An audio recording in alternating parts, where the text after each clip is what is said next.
কবিগুরু রবীন্দ্রনাথ ঠাকুরের বিচিত্র স্বাদ। আমি যখন পাঠশালাতে যাই, আমাদের এই বাড়ির গলি দিয়ে 10টা বেলায় রোজ দেখতে পাই ফেরিওয়ালা যাচ্ছে ফেরি নিয়ে। চড়ে যায় সে হাঁকে, চিনের পুতুল ঝুড়িতে তার থাকে।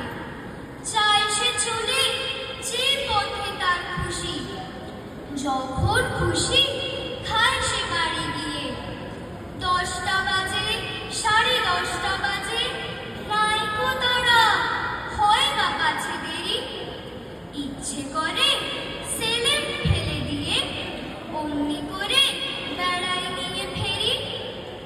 আমি যখন হাতে মেখে কালি ঘরে ফিরি 4:30 বাজে। কোদাল নিয়ে মাটি কোপায় মালি বাবুদের ওই ফুল বাগানের মাঝে। কেউ তো তারে মানা নাহি করে, কোদাল কাছে পড়ে পায়ে পড়ে। গায়ে মাথায় লাগছে কত ধুলো, কেউ তো এসে বকে না তার কাছে। মা তারে তো পরায় না সাত জামা, ধুয়ে দিতে চায় না ধুলোবালি। ইচ্ছে করে আমি হতেম যদি বাবুদের ওই ফুল বাগানের মালিক। একটু বেশি রাত না হতে হতে মা আমারে ঘুম পাড়াতে চায়।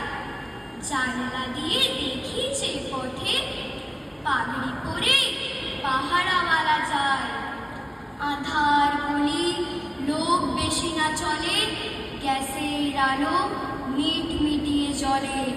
লণ্ঠনটি ঝুলিয়ে নিয়ে হাতে দাঁড়িয়ে থাকে বাড়ির দরজায়। রাত হয়ে যায় 10টা, 11টা, কেউ তো এসে বকে না তার লাগে। ইচ্ছে করে পাহারাওয়ালা হয়ে